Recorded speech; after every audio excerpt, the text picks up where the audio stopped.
J'espère que vous allez bien, j'espère que vous vous portez bien. L'Algérie, le gouvernement algérien, les autorités algériennes ont officiellement protesté et dénoncé, condamné ou exprimé leur colère et leur mécontentement à la suite d'une décision de justice prise en France et qui interdit l'extradition de M. Abdeslam Bouchouareb, l'ancien ministre de l'Industrie et des Mines de 2014 à 2017, et l'un des poids lourds politique du régime, de l'ancien régime déchu Bouteflika. Cette décision de non-extradition, du refus de remettre à l'Algérie Abdeslam Bouchouareb va susciter la colère des autorités algériennes. Et les autorités algériennes, hier le 20 mars 2025, ont publié un communiqué pour réagir à la décision, à la suite d'une décision de justice qui a été rendue publique la veille, le 19 mars 2025. Je rappelle brièvement la Cour d'appel d'Aix-en-Provence qui travaille sur le dossier de Bouchouareb depuis pratiquement une année et demie, depuis 2023, plus que 2024, a décidé, lors de son verdict final, le 19 mars 2025, qu'elle ne va pas, qu'elle ne valide pas, qu'elle n'est pas d'accord, qu'elle refuse, tout simplement, d'extrader M. Abdeslam Bouchouareb en Algérie, alors il fait l'objet de 6 mandats d'arrêt interne, de 6 demandes d'extradition, dont 5 demandes pour des affaires pour lesquelles il a déjà été jugé, pour 20 ans de prison ferme, et une 16e demande d'extradition pour une autre affaire pour laquelle il doit être jugé, il doit comparaître devant un tribunal algérien. La justice française s'est expliquée, elle a donné 2 arguments à travers lesquels elle a expliqué et justifié son refus d'extrader Abdeslam Bouchouareb. Ces arguments, c'est l'article 3 de la Convention européenne des droits de l'homme, l'article 5 de la Convention d'extradition franco-algérienne. C'est-à-dire, le premier argument concerne le risque de voir Abdeslam Bouchouareb confronté à un danger de se faire torturer et que sa dignité ne serait pas respectée parce qu'il serait placé dans des conditions de détention qui est terribles et extrêmement dangereuses pour son état de santé. Deuxième argument, c'est qu'il est très âgé, très malade. Et pour les personnes âgées et malades, la Convention d'extradition algéro-française, le franco-algérien de 2019, elle permet à l'État français, comme elle permet à l'État algérien, de ne pas extrader des personnes malades, gravement malades, dont le transfert vers un autre pays risque de compliquer encore davantage leur vie ou leur état de santé. Voilà les 2 principaux arguments très simples, très limpides, très clairs et très précis de la justice française. C'est pas la justice algérienne qui réagit, c'est le ministère algérien des Affaires étrangères. Il fait un communiqué hier, refus d'extradition d'Abdeslam Bouchouareb, le gouvernement algérien relève l'absence de la coopération de la France. Le gouvernement algérien a pris acte de la décision de justice française d'opposer une fin de non-recevoir à la demande d'extradition d'Abdeslam Bouchouareb, condamné par la justice algérienne dans de multiples affaires de corruption, de malversation et de trafic d'influence causant au trésor algérien des pertes considérables, en relevant l'absence de la coopération française. Dénonce donc hier, 20 mars 2025, le communiqué du ministère algérien des Affaires étrangères. Sans préjudice du recours à d'autres voies de droit encore possibles, le gouvernement algérien saisit cette occasion pour relever l'absence totale de coopération du gouvernement français en matière d'entraide judiciaire, en dépit de l'existence de nombreux instruments juridiques internationaux et bilatéraux prévus à cette fin. Voilà ce que dit le communiqué. Le même communiqué, le ministère dans la diplomatie algérienne a noté que dans le cadre de ses efforts visant à récupérer toutes les richesses dont elle a été spoliée, l'Algérie s'est systématiquement heurtée et se heurte toujours à des tergiversations et à des atermoiements injustifiés inexplicables de la partie française qui ont abouti à une absence totale de réponse à 25 commissions rogatoires introduites par l'Algérie. Cette attitude française se singularise par rapport à d'autres partenaires européens qui coopèrent de manière sincère, loyale et sans arrière-pensée avec les autorités algériennes sur ce dossier de biens mal acquis dont ils connaissent la sensibilité extrême pour l'Algérie. Alors, moi, ce communiqué, je l'ai lu, je l'ai relu et je me suis dit, est-ce que la diplomatie algérienne, est-ce qu'elle est sérieuse? Est-ce que le ministère algérien des Affaires étrangères, est-ce qu'il est conscient de ce qu'il dit? Est-ce qu'il est conscient des bêtises dans ce communiqué? Pourquoi il y a des bêtises? C'est des bêtises incommensurables. D'abord, regardez. Le gouvernement algérien saisit l'occasion, sans préjudice du recours à d'autres voies de droit. Regardez la contradiction dans le texte qui a été écrit par les dirigeants du ministère algérien des Affaires étrangères. Regardez leur amateurisme. Après, les dirigeants algériens se demandent pourquoi on les critique, pourquoi on remet en cause leurs compétences ou leur légitimité. Ils disent que sans préjudice du droit à d'autres voies sans préjudice du recours, à d'autres voies du droit encore possible. Le gouvernement algérien saisit cette occasion pour relever l'absence totale de coopération du gouvernement français en matière d'entraide judiciaire en dépit de l'existence de nombreux instruments juridiques internationaux et bilatéraux. Il parle du droit, ensuite il critique le gouvernement français. Celui qui a refusé d'extrader M. Bouchouel, ce n'est pas le gouvernement français, c'est les juges, c'est l'appareil judiciaire, c'est la justice française qui a dit non à l'extradition de Abdeslam Bouchouel vers l'Algérie. Ce n'est pas le gouvernement français. Ça n'a aucun, ce reproche, le gouvernement algérien reproche au gouvernement français l'absence totale de coopération. Mais c'est pas au gouvernement français d'extrader Bouchouel, c'est à la justice. En France, comme dans beaucoup de grands pays, comme dans tous les grands pays européens, comme dans tous les pays développés, comme dans tous les grands pays civilisés, c'est les juges qui décident d'extrader, oui ou non, un individu, un étranger qui vit sur leur territoire, qui est résident dans leur pays depuis de longues années. Ce n'est pas au président de la République, ce n'est pas au Premier ministre, ce n'est pas au ministre de la Justice, ce n'est pas au ministre des Affaires étrangères. La justice, elle est indépendante, totalement indépendante dans son fonctionnement. Bien sûr, cette indépendance n'est pas parfaite et vertueuse à 100%. La France, elle est exposée à des critiques, des fois il y a des dérives, des fois il y a des dérapages, des fois il y a des pressions, mais dans les processus d'extradition, les juges sont souverains. C'est la justice qui a décidé. Ce n'est pas le ministère de la Justice, ce n'est pas le gouvernement français qui a dit non à l'extradition de Bouchouel. C'est la cour d'appel d'Aix-en-Provence, où les juges siègent de façon indépendante. Les juges qui ont pris cette décision n'ont pas de compte à rendre à Emmanuel Macron, n'ont pas de compte à rendre au Premier ministre, ils n'ont pas de Premier ministre français, ils n'ont pas de compte à rendre au ministre de la Justice. Alors, ministre de la Justice, ils sont indépendants. Ils s'appuient sur le droit, les principes du droit, les règles du droit. Et c'est tout. Donc, quand tu fais un communiqué, quand le ministère algérien des Affaires étrangères fait un communiqué pour critiquer le gouvernement français, ça n'a pas de sens, c'est pas lui qui a pris la décision. Il faut que vous soyez un peu logique, mais d'accord, les communistes. Comment voulez-vous que cette protestation soit prise au sérieux? Ils sont même pas, ce communiqué ne distingue même pas, le ministère algérien des Affaires étrangères n'arrive même pas à distinguer entre une décision judiciaire et une décision politique. La non-extradition de M. Bouchouel n'est pas une décision politique, c'est une décision judiciaire. Ce n'est pas Emmanuel Macron qui a dit « je ne veux pas donner Bouchouel », ce n'est pas François Bayrou, ce n'est pas Bruno Retailleau, ce n'est pas le ministre de la Justice, ce n'est pas le ministre français des Affaires étrangères. C'est les juges. Les juges qui ont motivé leur décision par des principes de droit. On reviendra là-dessus dans un petit moment. Donc, ce communiqué n'a aucun sens. Quand tu dis que la France ne veut pas coopérer, la France, elle a coopéré, puisque plus d'une année et demie, ils ont étudié le dossier de Bouchouel. Ils ont demandé les preuves. Ils ont fait plusieurs audiences. Ils ont demandé des justificatifs. Ils ont demandé des pièces à conviction. La France collabore. La justice française, elle collabore activement. Activement. Moi, je suis opposant algérien en France. Je suis réfugié politique. J'ai des problèmes avec le régime algérien. Les juges français m'ont convoqué à maintes reprises. Ils m'ont accordé aucun traitement de faveur. J'ai des procès dans les tribunaux français que j'ai gagnés majoritairement. Alhamdoulilah, j'ai pratiquement gagné tous mes procès. J'ai d'autres procès qui sont en cours. Mais la justice française n'accorde aucun privilège. Le numéro 2 du MAC, Axel Bilabassi, la justice française l'a placé sous contrôle judiciaire. Hadro Ali, ou Djebbo, où ils ont parlé de lui, où il a été exposé à des poursuites. La justice française n'accorde aucun traitement de faveur. Je dis bien aucun traitement de faveur. Monsieur Bouchouel, il a été placé sous contrôle judiciaire. Il n'a jamais bénéficié d'un traitement de faveur. S'il n'y a pas eu de coopération. Alors pourquoi monsieur Bouchouel a été placé sous contrôle judiciaire depuis pratiquement une année et demie? Depuis octobre 2023. Voilà, depuis octobre 2023. Et l'affaire, elle est en cours. Il est sous contrôle judiciaire depuis octobre 2023. Donc, il y a eu une coopération. Tu peux pas dire qu'il n'y a pas eu de coopération. Monsieur Bouchouel n'a pas eu contrôle judiciaire. Ses déplacements étaient limités. Il devait signer. Il devait se remettre à des mesures de contrôle. Il devait se présenter à des audiences. Il devait avoir un avocat. Il a dû s'expliquer devant la justice. Donc, il y a eu de la coopération. Ce communiqué n'a aucun sens. Parce qu'en Algérie, comme c'est une dictature, pour eux, tout le monde entier doit fonctionner comme le pouvoir algérien. L'Algérie, c'est une dictature. Les juges ne sont pas indépendants.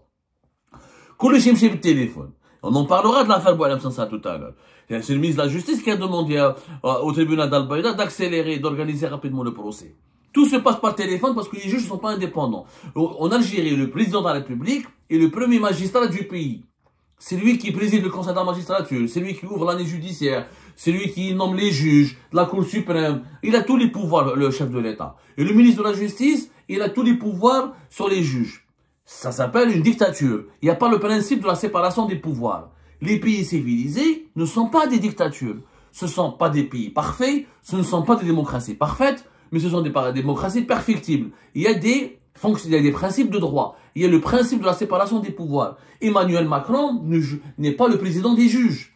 Les juges français, ils sont indépendants, ils ont leur instance de décision. Il y a bien sûr le pouvoir politique peut contrôler les juges, il y a des rapports, il y a des instances où les juges et les politiques collaborent, mais les juges en France ne sont pas placés sous la coupe du décideur politique. Donc c'est pas une décision politique. Quand tu dis, ah, la France ne veut pas collaborer, d'autres pays, ah, et l'autre mensonge. Ça, c'est un mensonge. Ou c'est du mensonge, ou c'est de l'amateurisme. C'est-à-dire, celui qui a écrit ce communiqué ne connaît pas le b.a.-ba du principe du droit international et le fonctionnement de la France et des pays européens et des pays démocratiques. En France, comme aux États-Unis, comme dans tous les pays de l'Europe de l'Ouest et tous les pays de l'Union européenne et tous les pays civilisés qui vont vers la démocratie, la justice est indépendante. Ce n'est pas une décision politique. Si c'était Emmanuel Macron, ben là, qui met de bouche-ouer. C'est pas son beau-frère, c'est pas son beau-fils. Si ça tenait qu'Emmanuel Macron, il aurait livré tout le monde Emmanuel Macron pour ses intérêts. Mais il y a une justice. La France a une justice. Et la justice française, c'est la justice européenne. Les juges français ont expliqué, ils ont donné des principes de droit. Ils n'ont pas dit que Abdeslam Bouchouareb était innocent. Ils n'ont pas jugé Bouchouareb sur est-ce qu'il a volé ou il n'a pas volé. Est-ce qu'il a pris de l'argent ou il n'a pas pris de l'argent. Non, ils ont juste jugé la validité ou ils ont invalidé uniquement les demandes d'extradition de l'Algérie. Maintenant, l'Algérie pourrait juger Bouchouareb en France. Il est légitime d'en déposer plainte contre lui, demander-lui pour laisser bien, etc. Ça n'empêche pas de le juger. Sauf que la France ne veut pas le remettre, ne veut pas l'extrader vers l'Algérie. Et elle s'est appuyée sur des principes de droit. Quand l'Algérie dit que les autres pays européens collaborent, ok. Est-ce que l'Espagne a expulsé ou elle a extradé une personnalité algérienne? Khaled Nazar, il a vécu en Espagne, de 2019 jusqu'à pratiquement 2021. Est-ce que Khaled Nazar, quand il a été recherché par la justice algérienne pour corruption et pour trahison et pour complot contre l'autorité de l'État, etc., est-ce que l'Espagne, elle l'a donné à l'Algérie? Jamais de la vie. Jamais de la vie, Eshma. Est-ce que le général-major Chentouf, qui est recherché pour corruption, etc., qui est énormément, qui est accusé de corruption, qui a été condamné par le tribunal militaire de Blida, d'avoir pris des millions et des millions, c'est des milliards de centimes. Est-ce que la France, Khaled Nazar est rentré fin décembre 2020, de 2019 à 2020. L'Espagne ne l'a jamais extradé, au contraire. Dans les commissions rogatoires qui ont été envoyées par la justice algérienne à la justice espagnole, les Espagnols ont donné raison à la famille Khaled Nazar dans le volet économique qui concerne leurs entreprises, dans ce qui est prestations Internet, connexion Internet satellitaire, SLC, l'affaire SLC. L'affaire SLC qui était l'opérateur de télécommunications de la famille Nazar. La justice espagnole n'a jamais donné raison à la justice algérienne. Chentouf, le général-major Chentouf, il est toujours, il vit en Espagne, résident en Espagne, etc. La justice espagnole n'a jamais voulu l'extrader. N'a jamais voulu l'extrader. Il faut être le Habib Chentouf.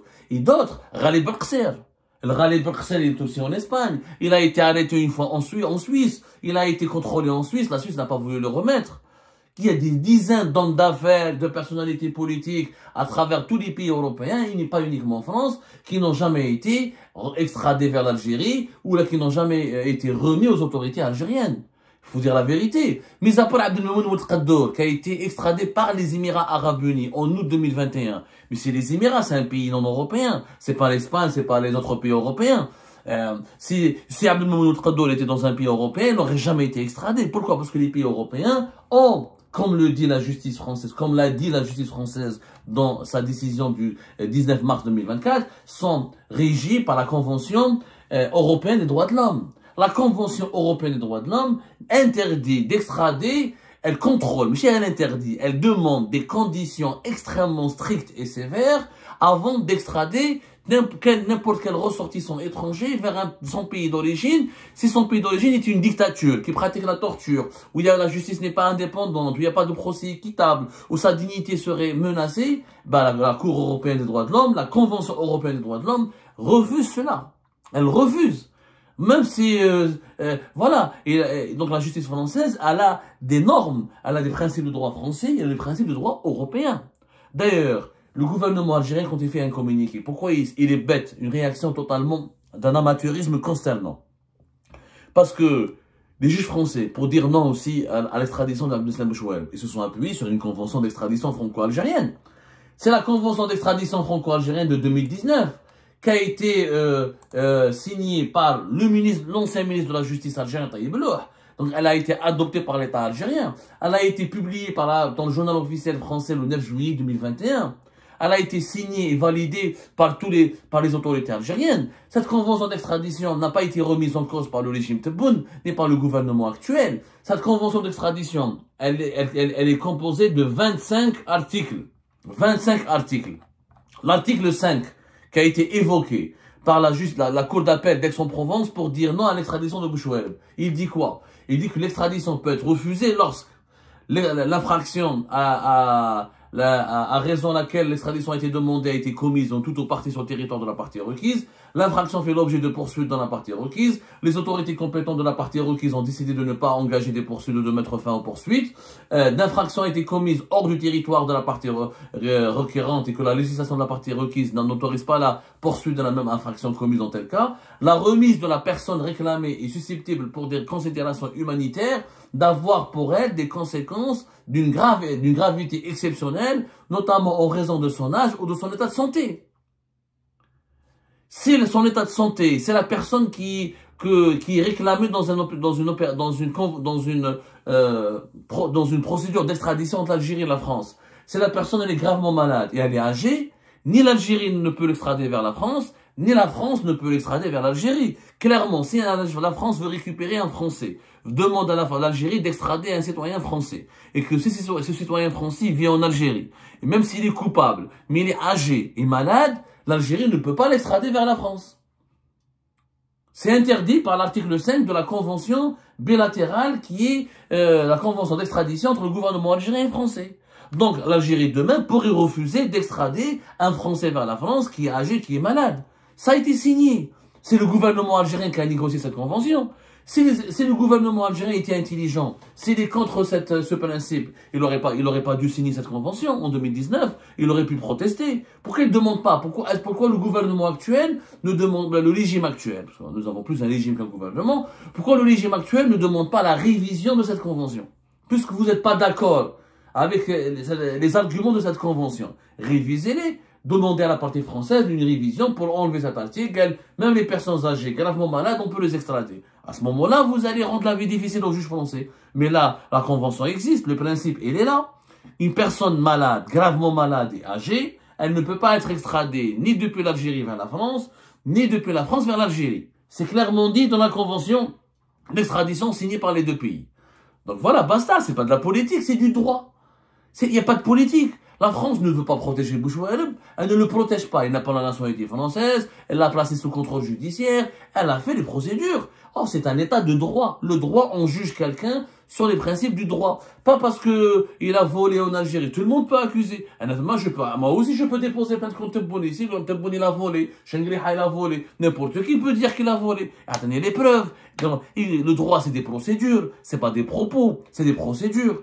C'est des preuves, c'est des démonstrations. La culpabilité de quelqu'un ou d'un individu ou d'une personnalité politique ou d'une personnalité publique qui est exposée, elle doit être démontrée. Et puis même les personnalités politiques ont le droit à la présomption d'innocence. Et même les coupables ont le droit d'avoir un bon traitement, d'être détenus dans des conditions saines, s'ils sont malades, d'être soignés. Ça s'appelle les droits de l'homme. Comme les droits de l'homme, c'est une notion qui n'existe pas malheureusement actuellement en Algérie, le pouvoir algérien s'énerve à chaque fois qu'on lui dit non. Mais tout le monde lui dit non. Parce que, mis à part Oueltraoui, aucun pays au monde n'a extradé. Il y avait Oueltraoui, il y avait le fils de, comment il s'appelle? Le fils de Jamel Ould Abbas, qui a été arrêté une fois, fait au Venezuela. Et d'ailleurs, on n'a plus jamais entendu parler de lui. Je ne sais même pas ce que le Venezuela l'a extradé. C'était en 2023. Voilà, même le Venezuela a refusé d'extrader. Le Venezuela a refusé d'extrader en mars 2023 le fils de Jamal Ould Abbas. Il a été arrêté en juin 2021. Le Venezuela, c'est pas un pays démocratique, c'est une dictature.